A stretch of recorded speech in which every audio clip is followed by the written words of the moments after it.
So good afternoon, everyone. My name is Rob Romanowski. I'm the Director of Sales Operations for 3HTI. And joining me today on our webinar is Zach Carson, who is a solutions consultant and an application engineer with PTC's Virtual Center of Excellence. And also on our panel today is Jeff Gavio, our Director of Marketing. So in today's webinar, we're going to focus on Creo's Advanced Assembly Extension. And as I mentioned in the talk up while people were coming into to join the webinar, is that this focuses on how to create top-down designs. It helps you work with larger assemblies, as well as to create skeleton models. There's a lot of benefits to utilizing the Advanced Assembly Extension. It's not for everybody. So hopefully today you'll see if this is something that makes sense for you, yes or no. Or if you have it, you might learn a little bit more about it. So without further ado, Zach, you can start your presentation. And if anybody has any questions, just put them in the Q&A box and we'll answer them as we go. Thanks, All right, Zach. sounds good. Yeah, thanks for the intro, Rob. Sure. So today we're going to be talking about Creo Advanced Assembly. I'll just call it AAX for short as we go on. So just so you know what that is. And the whole idea with this is it's almost a design methodology with some specific tools with this extension that come with it. But the whole idea is to use top-down assembly design to simplify the design, to manage the design, and collaborate, and then really just work within large and complex assemblies. So here's an agenda for today. First, we'll talk about challenges we see commonly in the industry, the people that we talk to. Then we'll get into the solution, which is advanced assembly. We'll discuss some capabilities, and then we'll get into a demonstration and just finish it off talking about how it can benefit your company. So some of the challenges that we see companies commonly running into. Within large assemblies, you're always going to have multiple people, teams of people, and they need to work together. They need to be able to share information efficiently, but you need to be able to control that information. You don't want two people to be working on the same thing at the same time, and then you're stepping on each other's toes. The problem is the more complex the assembly is, the more that happens, and then the more lost productivity if you don't have control of the concurrent design process. Some of these teams might even be outside of your company. Maybe it's a partner company, maybe they're suppliers that you work with. They need information to make sure that what they're doing is matching what you're doing. Of course, you're probably not going to want to share all of your IP with outside companies, though. So what we do is we need to be secure and make sure that in a safe manner, we're still giving them the information that they need. Next challenge is simply that traditional CAD is really limited. It's predicated on building parts, building assemblies, putting them all together. When you start to have a lot of users and teams working on the same things, you really start to need tools that are actually designed to do that, dedicated to remedying those challenges. What happens is things really start to slow down if you're not using tools dedicated to that, like what we're going to be going through with AAX today. It can be very tedious to share things, to do the assembly process with the designs that you create, and to document the things that you need to do on the shop floor. So PTC's challenge or solution to these challenges is Creo's Advanced Assembly Extension. This provides you with the tools to speed assembly design and streamline the flow of information among your team, your design team, to people outside of your design team, to people even all the way down in manufacturing. So all that sounds great, but how do we actually achieve it? We start with top-down design. So we basically plan the framework of how everything is going together and what it's all going to look like. So you're going to use, a few different things really to satisfy this. You might use skeleton models, which are really going to capture graphical, geometrical information that basically say to a person or to a team, this is your boundary, you work inside here. Here's the different pieces you want to look at. And then you say to someone else within the same assembly, but a different area of the assembly, here's the pieces you want to look at. This is where I want you to be working instead. You might also use a reference viewer. So basically with this, it's to be able to look at the model and only focus focus on the pieces that you and your team care about, but understand how all of the pieces in the assembly are going to go together, how everything is associated. And then you need to control that. So you need to define best practices. So your models are over time the most flexible to changes, to updates, and that as you're progressing and your product is evolving, that nothing interferes or no problems come up as you go to update or change it. A lot of the issue with this process really comes down to concurrent design. So this is pretty similar to what we were just talking about, but the idea is now we're actually going to work together and share data. So I'm going to basically say, here's the outline, you do this, someone else does that, here's the things you need to know about. So this is all about collaboration. We'll use things like skeleton models, like inheritance models for pieces that maybe need to be used in other pieces and do have an effect on the overall design. And the whole point of this is just really to support a concurrent design process. So if you take a look at this slide, you have your lead designer out on the left, and maybe you're working on a utility knife. You're giving different areas or different teams the ability to work on the areas of the design specific to them. So maybe the top designer is focused on the handle. The one below that is focusing on the housing for the blade. And then under that is the switch mechanism, right? The whole idea here is work in those different areas, but work concurrently, so that as people make changes and as people develop their own area, that everything is going to flow together properly and how it should. You also need to work with assembly configuration. So when we're dealing with things like interchange groups, so think your fasteners or attachments that are all going in the same way, I shouldn't have to spend time doing each one individually, where we're assembling each one, aligning each one. That process has to be faster. It has to be easier. If you have, let's say, an electronic fitting, basically just make it mount, pick the face it goes on, and select the location. It should be that easy. And you need to be able to swap things out. So you can have a standard configuration, but if you get a custom order or you have different variances of the original part, you need to be able to easily swap out these 5 pieces for those 5 pieces, or this one piece for that piece. So you may never actually build those, but you're ready for the new configuration if a situation came up where a customer requested something specific. We need to be able to define the process planning.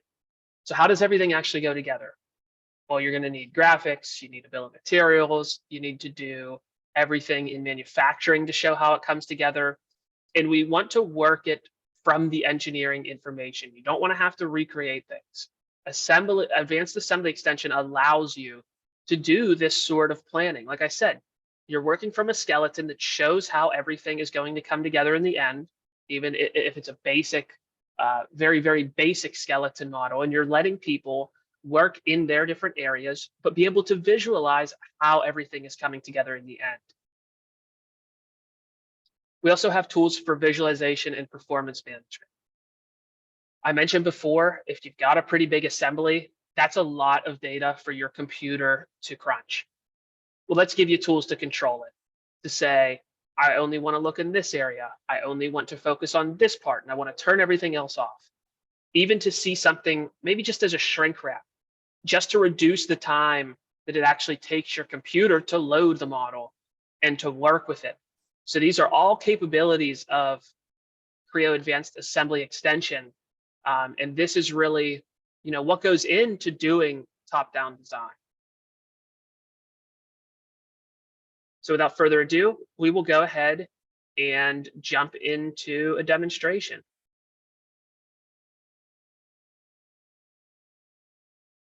All right. So today we're going to be working with this train. Now, remember, advanced assembly is all about really improving and making it easier for your company to work together. So specifically, we're talking about reducing the time to market. It's really what it comes down to. If you can all work together in a streamlined product development system, then that process is going to be, you're going to reduce the amount of time it takes to get to market. So like I said, today, we're going to be working with this advanced assembly of a train. Now, obviously, anything even remotely close to this is a gigantic assembly with tons of components, tons of geometry, tons of work for you and your team to complete. And AX is all about managing all of that. It's about keeping track of your team, who's working on what. That's the whole idea. So a lot of AX revolves around a skeleton model. A skeleton model, which we'll look at here, it could be, different groups of lines or arcs or curves or surfaces. It doesn't have to be anything in particular. It's really just whatever you need to set overall control of the model. And the idea is, once you have that skeleton model, then you can go in and select certain surfaces and select certain curves, like we'll do here, and then publish them. So in this case, I'm going to grab a couple different features, maybe it's some curves in this case, and we're going to publish them, which is basically grouping them. So saying, I want to use, in this case, this group of selected features, curves, so that I can publish this and give it to a designer and say, this designer is just going to focus on the structural components in this case. And then maybe I grab something else, maybe even in the same skeleton, but you're publishing other geometry. So maybe we want to grab a couple surfaces here, one on the inside, sort of for the door frame there, one on the outside. And I'm grouping them together, and I'm telling for this person, all right, when I publish this is going to be for the group of people that's going to work on the interior, right? Still all from the same skeleton model, but we're just creating these groups so that downstream designers are able to easily work and collaborate with each other as they're simultaneously doing the design. All right. Now, what you can do from there is, once you've got your skeleton set up, once you've got your published geometry, then you can actually open one of these models like I did here with this structure assembly. And within the structural subassembly, you have another skeleton model. So what you can basically do is just grab the published geometry from a minute ago, put that published geometry inside of my structure skeleton that I have for my car geometry. And this will help us later on as we go to actually work with each one of these individual areas. Same sort of thing that we're going to do here for the interior. I have some stuff that I grabbed from the overall assembly, putting that in my skeleton, creating a copy geometry, and then we can use that later on for updates and to really enhance our design down the line. So we're going to open up the structure, and the key here is that now I can work on the structure model, somebody else can be working on the interior, and we're not interfering with each other at all, because we're controlled because of the skeleton coming down from that top level. So in my case here, let's just say I need to build out some of this frame, maybe a support hoop for the structure. Well, now I can simply just use the curve that's there that we grabbed from the skeleton.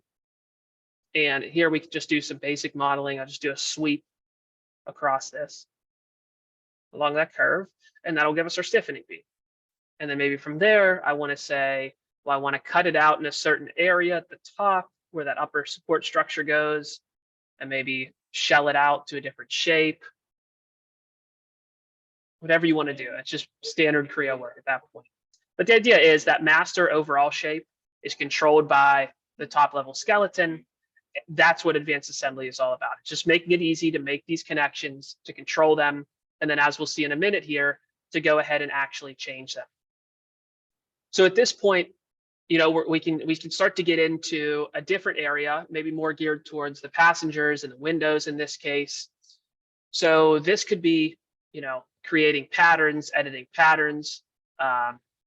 Here, maybe I want to take that hoop and I just want to extend it the whole way down the train based on, the skeleton. It's going to say, all right, yeah, over the course of this, over the whole length of this thing, I want to put 10 instances of the support beams, And the idea is then that I can update that at any time, and it's going to update and show in the other sub-assemblies within the skeleton model. Right. So now we'll go into a different area. For this, we'll start to work more on the interior. And what a lot of people will do here, if you didn't already notice, is use different representations. So in this case, maybe I'm someone who I just focus on interior. I don't want to see everything else, to see all of the you know, the structure or the end caps or whatever it is, just turn them off, make a representation for them to avoid the clutter. Visually, it's less to worry about. It's a little bit easier to work with because there's less going on. And it also, maybe more importantly, will lighten the load on your computer. So for this, we're going to work on the interior. Let's just say here, maybe I need to build another wall for this piece. Well, I'm going to be using the existing wall to actually punch out where the window is going to go. And we're going to use the geometry that's already there. We have a pretty easy way to do this. We could just grab the published geometry from the skeleton. And here I'll basically say, grab that loop. We'll go ahead and make a form feature out of it. And then this is going to be sheet metal. So we'll punch it out and we'll give it a taper and a little extra thickness. Not that much. Okay. And then we'll bring this outside over. And we can cut that down. So that looks a lot better. And now at this point, what's nice is we're just working on the interior. So that's, you don't have to worry about anything else. You can make changes to it and now you can push it down to the rest of the assembly, even though you're just focusing on something pretty simple. So this looks a lot better than where we started. You can see it was pretty easy. I'm not worried about all the other components, keeping it nice and simple. My screen isn't cluttered. The load on my computer is nothing crazy because we're working from the simplified representations. And now we're just pushing it to the overall assembly. And that looks pretty good. So now we got windows for everyone to look out of. They can see outside. Right. Now at this point, let's go back to that top level. And if you're working in the top level, maybe you'll set some lower levels to a representation that's simpler. You don't always have to be working from a master. Maybe you're just working from different graphical representations or whatever you need. So here we do have something simpler, and we're going to be working with the doors in this case, but it's the same idea, the same process as what we just went through. You have a skeleton model inside of my door assembly. This one here really shows how much simpler it is. I also have a shrink wrap of the geometry, and I need to work on my doors and I need to see the rest of the model, but I don't really want to necessarily work with the rest of the model. So what we can do is bring down things like a shrink wrap of the floor structure and then basically just work around it so that we can see the shape. We can see that it's kind of the surface, but that's all we do. The details of the floor don't really matter while we're working on the door. So just going ahead here and using the copy geometry. And the nice thing about the copy geometry is you can actually go through and select with the copy geometry feature, which comes with AAX. You can create features in a model that actually reference geometry of another model that's not even in the session. So this is big with advanced assembly because you're going to have people working in different areas that they're not really familiar with, but you can use that copy geometry feature to create geometry that references other geometry and updates automatically as other people, work on their work and update that in the meantime.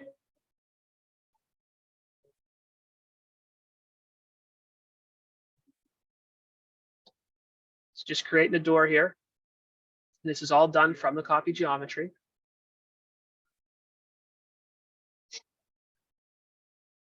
Looks pretty good.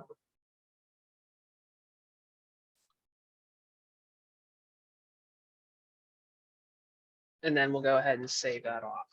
That looks a little better.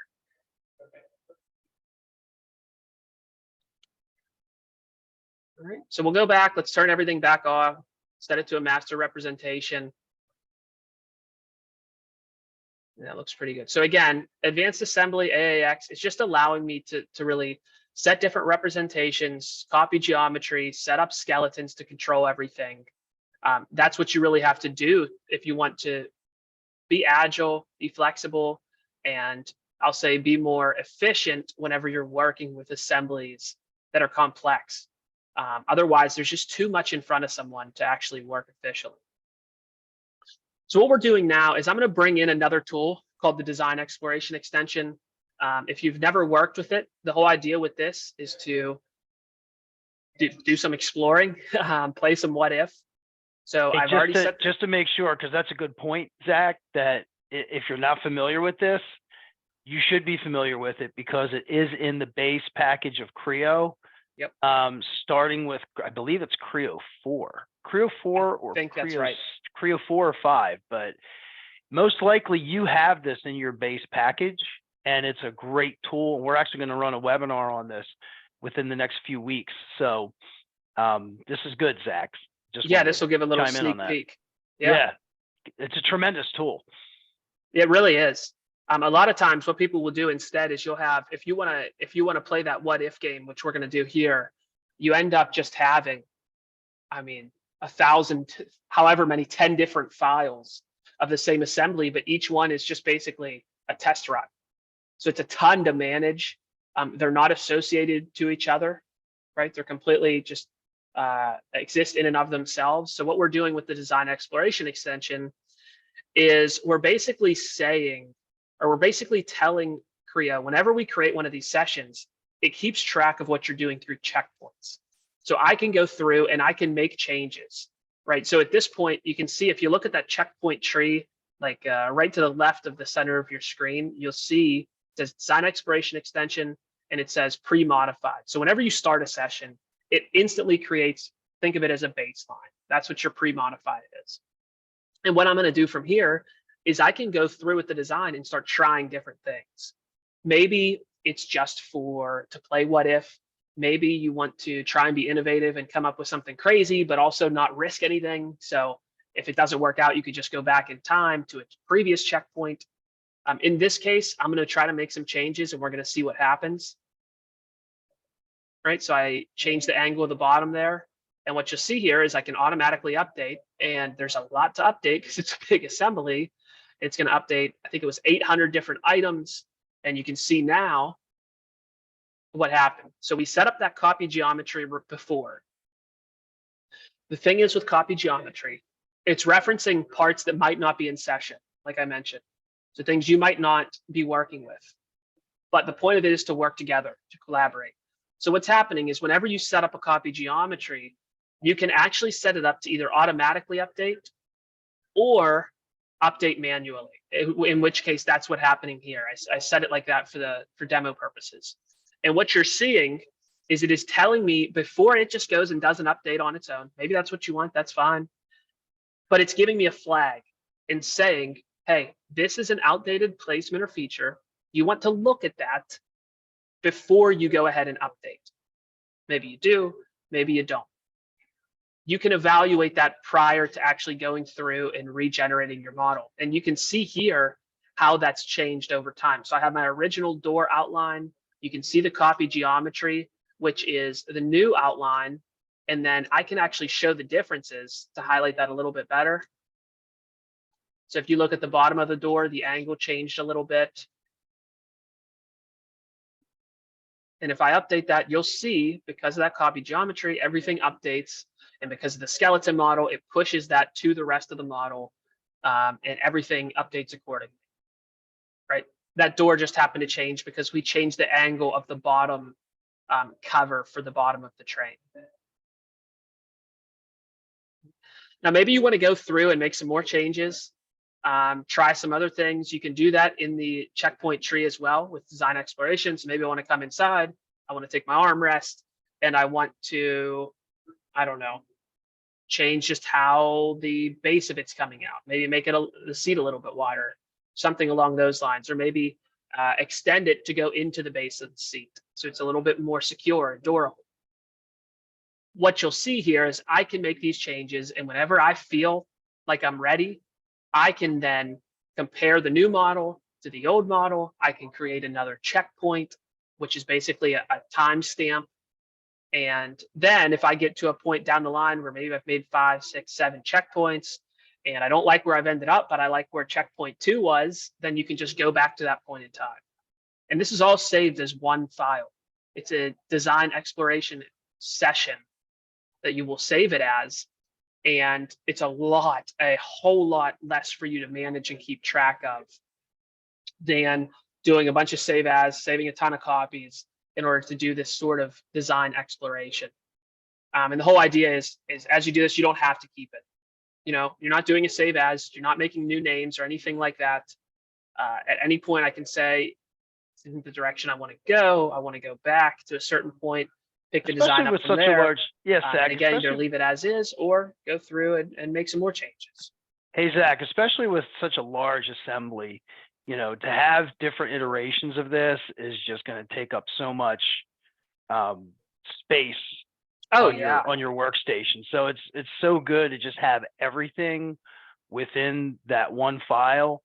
And I don't know if people know this, but Creo files are actually they're about 2/3 smaller than SolidWorks or AutoCAD files. Definitely more than 2/3 than CATIA files. But which is one of the reasons why it works a lot better with larger assemblies, because they are smaller files. Yeah, no, exactly. And I mean, to piggyback off what you said, you have an assembly like this, especially if you're using top-down design. Think about all the different groups you have working in this. You might have 10 different teams focusing on 10 different areas. And if each one of those groups, not even individual users, just if one of those groups wants to try something new, they might save a model 20 different times for each iteration because they're trying to figure out a best design. You have 10 groups that do that. You have 200 files instead of one. It's a whole lot to manage. It's a whole lot to worry about. Yeah. Yeah. So that really is what I wanted to take you through just for this demonstration of advanced assembly. I do have a few more points I'd like to share just to summarize what this tool can do for you. And then I'll hand it back over to you, Rob. All right. So the whole idea, again, with this tool is about improving your company's work, specifically reducing time to market. If you can all work together in a streamlined product development system, then you're going to get products to the market faster and they're going to be better quality. You're not going to be getting into situations where the design phase goes okay and then it gets out to the shop floor and someone goes to put it together and then finds out it's not going to work. That happens a lot of times. I see it with suppliers. Don't want to get into the situations and then look back and realize if I just had better communication or collaboration, this all would have worked. I could have avoided all this lost time and lost money and rework. It avoiding that gives you more time to actually spend focusing on quality and innovation of your products. You put that together and you're developing and defining really new markets. You're trying new versions, new variations of what you've already done. If it's something that's controlled and in a tool that really eliminates errors like Creo does with the Advanced Assembly Extension. So Rob, that's all that I had planned to go through. Hand it back off to you. Thank you, Zach. Nicely done. So if you guys have any questions or would like to see more of an in-depth demo of Creo's Advanced Assembly Extension or anything else involving Creo or Windchill, you can contact us at info@3hti.com, or you can respond to the email invitations that were sent out to you. Responding to those come directly to me. So we could do custom demos. We can sign NDAs and work it with your intellectual property, and to make sure that it's going to do what you need it to do, and also to show a return on investment for time savings and improving efficiency, because it doesn't make sense to buy software unless you're going to get a return on the investment. So Zach, I want to thank you for your help today. Great presentation, great overview. And Jeff, thanks for being on. I'd like to thank our audience for attending today. This will be up on our YouTube page within the next 24 hours, and we will send you a link so that you can watch the recording at your leisure. Thanks, everyone. Have a great day.